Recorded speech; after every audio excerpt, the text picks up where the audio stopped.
Sebenarnya hari ini saya tidak terlalu bersemangat untuk latihan. Tapi, di satu sisi saya juga ingat bahwa saya tidak bisa bergantung pada motivasi untuk bisa tumbuh dan juga berkembang. Maka dari itu saya memaksa diri saya untuk latihan meskipun saya rekam video ini pada pukul 10:40 malam. Hai, selamat datang di hari 70 di mana saya menantang diri saya untuk latihan berbicara di depan kamera selama 100 hari. Dan video ini juga latihan untuk berbicara pelan karena saya ingin mengubah identitas lama saya yang dulunya ngomong sangat cepat menjadi Andre yang ngomongnya pelan, santai, rileks, dan juga ngomong agar orang lain paham apa yang saya bicarakan. Dan video ini saya akan berlatih menggunakan metode yang sama, yaitu baca buku, membuka mulut yang lebar, dan juga membaca dengan volume yang tinggi. Dan sepertinya saya tidak akan baca terlalu tinggi karena ini sudah tengah malam. Untuk tetangga saya minta maaf karena mungkin sedikit mengganggu, but let's talk.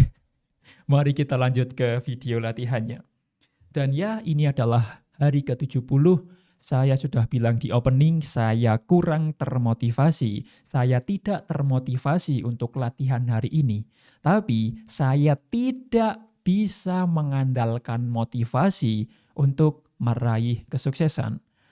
Kalau saya hanya mengandalkan mood, pasti akan upside down, akan naik turun. Dan saya tidak akan dan tidak mau bergantung pada motivasi.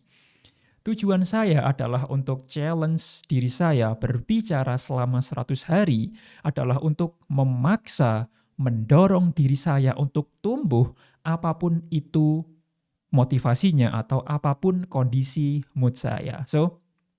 Kalau Anda sedang berjuang untuk tumbuh seperti saya, maka please jangan bergantung pada motivasi, karena motivasi itu naik turun.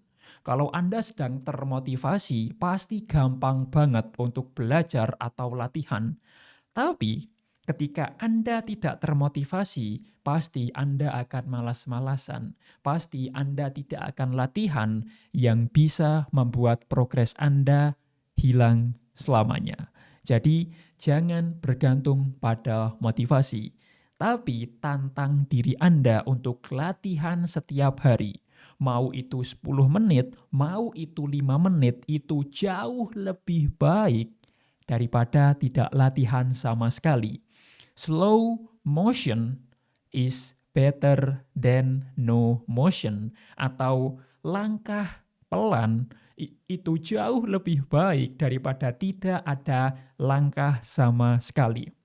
Jadi, mari kita mulai latihan. Dan buku yang saya baca masih sama, yaitu Keep Going by Austin Kleon. Dan di bab ini atau di video ini saya akan membaca bab yang sudah pernah saya sebelumnya. Karena kadang saya bisa membaca buku lebih dari satu kali.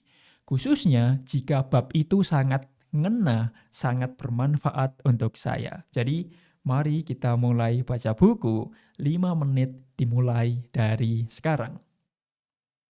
Kreativitas bukanlah sebuah nomina. Kamu perlu melakukan sesuatu sebelum kamu bisa dikatakan telah mencapai sesuatu. Titel seniman atau arsitek atau musisi perlu untuk diraih. Dave Hickey. Banyak sekali orang ingin meraih tujuan tanpa melakukan pekerjaan. Dan ini adalah bab yang saya garis bawahi. Bab yang sangat ngena dalam hati saya, bab yang sangat menampar diri saya, dan bab ini mengingatkan diri saya untuk berusaha agar mencapai tujuan saya. Karena banyak sekali orang ingin meraih tujuannya tanpa melakukan pekerjaannya. Mereka menginginkan gelar pekerjaannya tanpa bersusah payah melakukan pekerjaannya. Banyak orang ingin menjadi sukses. Banyak orang ingin dianggap sukses, tapi tidak mau melakukan pekerjaannya. Dan bab ini saya garis bawahi untuk mengingatkan saya agar berusaha, agar bekerja keras untuk mencapai tujuan saya.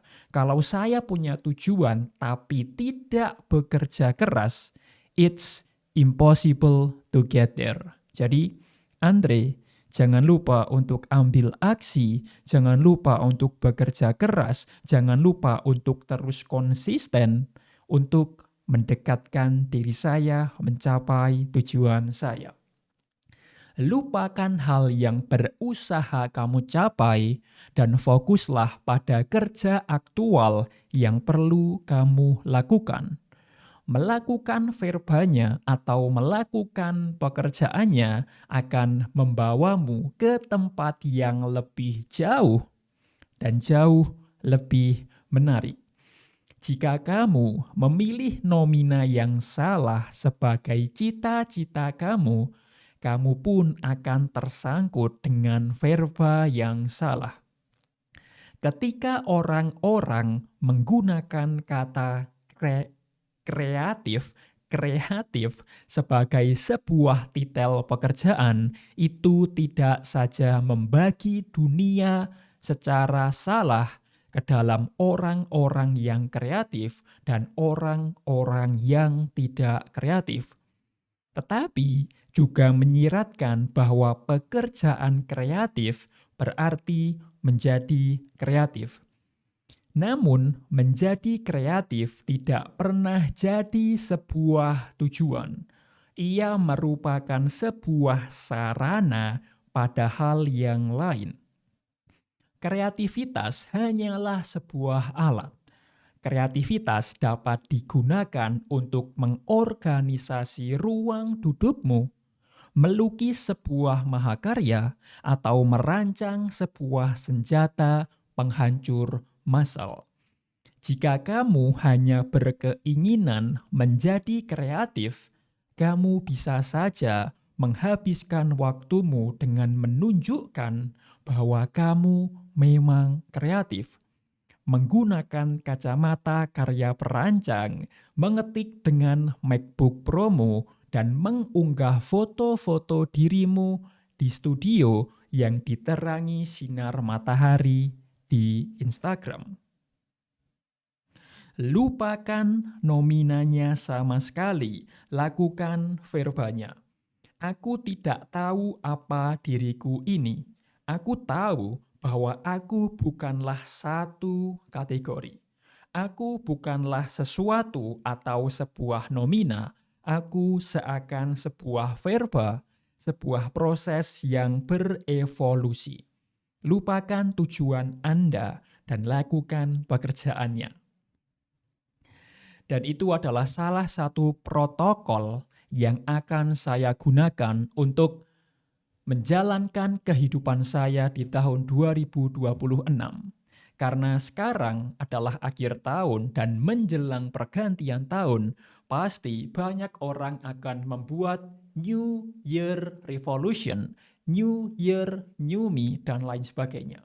Apakah Anda melakukan hal yang sama? Kalau iya, coba tulis di kolom komentar. Karena saya juga melakukan hal yang sama. Di dalam dokumen ini, saya akan membuat sebuah SOP atau protokol atau step by step yang akan saya lakukan untuk menjalani kehidupan saya di tahun 2026. Dan intinya, saya mengadopsi dari buku Keep Going. Langkah pertama, saya akan menentukan sebuah tujuan atau cita-cita yang ingin saya dapat di tahun 2026. Dan saya akan membagi menjadi 4 tujuan. Q1, Q2, Q3, dan juga Q4. 3 bulan pertama, 3 bulan kedua, 3 bulan ketiga, dan juga 3 bulan keempat. masing-masing ketiga bulan ini saya akan mencapai suatu goal tertentu. Dan setelah menetapkan tujuan, langkah kedua adalah menetapkan roadmap atau langkah demi langkah yang harus saya lakukan untuk mencapai tujuan ini. Dan langkah ketiga, setelah menetapkan sebuah rencana, saya harus menjalankan dan konsisten menjalankan rencana tersebut. Dan langkah keempat yang paling penting adalah melupakan tujuannya dan fokus menjalankan rencana. Lupakan tujuannya dan lakukan pekerjaannya. Jadi, jika Anda ingin mengikuti protokol yang saya gunakan untuk menjalani kehidupan di tahun 2026, maka ikuti 4 langkah ini. Yang pertama, tentukan tujuan yang ingin Anda capai. Mungkin Anda bisa menuliskan, buat konten pertama, mendapatkan 10.000 follower, 10.000 subscriber, 10 juta pertama, 20 juta pertama, atau selanjutnya.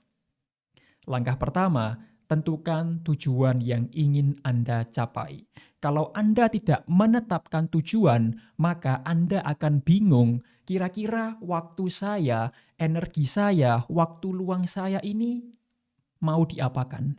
Jadi ketika Anda punya tujuan, seakan-akan Anda punya target yang harus Anda tembak. Kalau Anda nggak punya target, Anda akan menembak dalam kegelapan. Jadi kayak nembak random aja. Karena Anda nggak punya tujuan. Tapi ketika Anda punya tujuan, Anda bisa tahu, oh oke, waktuku, energiku akan saya fokuskan untuk mencapai tujuan ini. Oke, langkah pertama adalah tentukan tujuan. Langkah kedua adalah buat rencana, kira-kira langkah demi langkah apa yang harus Anda lakukan untuk mencapai tujuan ini. Contohnya, kalau Anda punya tujuan ingin dapat 10.000 followers pertama, ya maka Anda bisa bikin rencana seperti bikin konten 7 hari sekali, upload konten 3 hari sekali, atau upload konten setiap hari. Intinya, Anda harus membuat rencana yang harus Anda lakukan untuk mencapai tujuan tersebut. Dan langkah ketiga adalah menjalankan rencana tersebut.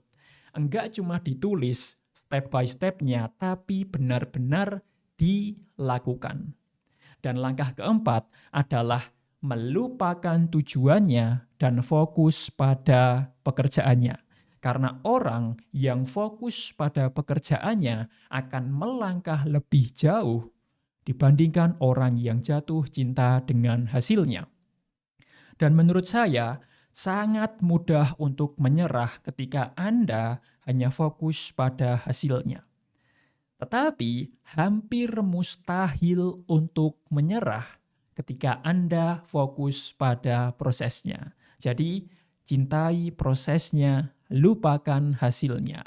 Lakukan pekerjaannya setiap hari, konsisten, kerja keras, dan doa. So, I wish you all the best. Ini adalah hari ke-70 di mana saya berlatih untuk berbicara di depan kamera. Dan sejujurnya, saya juga sedang berlatih untuk berbicara layaknya sebuah musik. Ada ritmenya, ada naik turunnya suara, ada cepat lambatnya nada, dan lain sebagainya. Jadi, kalau Anda punya masukan untuk diri saya, tulis di kolom komentar, dan saya sangat berterima kasih atas dukungan dan juga masukan Anda. So, thank you. And I wish you all the best. I pray for your success like I pray for my own. See you on the next video.